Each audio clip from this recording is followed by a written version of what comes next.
তমলুকে সাংসদ অভিজিৎ গঙ্গোপাধ্যায়কে দেখতে হাসপাতালে গেলেন বিরোধী দলনেতা শুভেন্দু অধিকারী। তমলুকের বিজেপি সাংসদকে দেখে এলেন বিরোধী দলনেতা।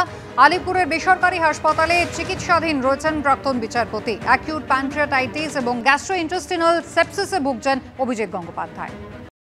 অনেকটা ইমপ্রুভ করেছে, ভালো কথা বললেন। এবং আমি এক্স এমপি অর্জুন সিং আমরা মিট করলাম।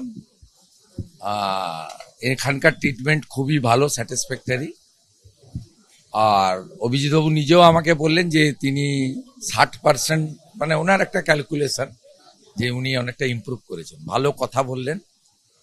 আর ওনার কিছু রোগ তো পার্মানেন্টলি আছে, ইনসুলিন নেন, সুগারের প্রবলেম তো আছেই।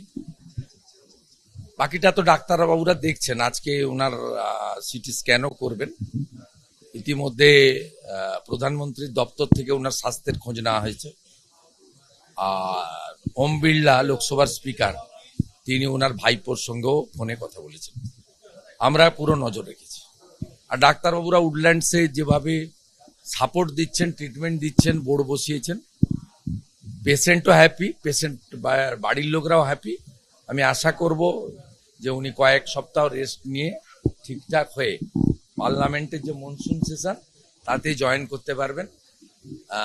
ওয়াকফ অ্যামেন্ডমেন্ট বিলের জেপিসিতে উনি মেম্বার ছিলেন, গুরুত্বপূর্ণ রোল নিয়েছেন। আগামী দিনেও সংসদীয় ব্যবস্থাতে উনি খুব ইম্পর্টেন্ট রোল নেবেন।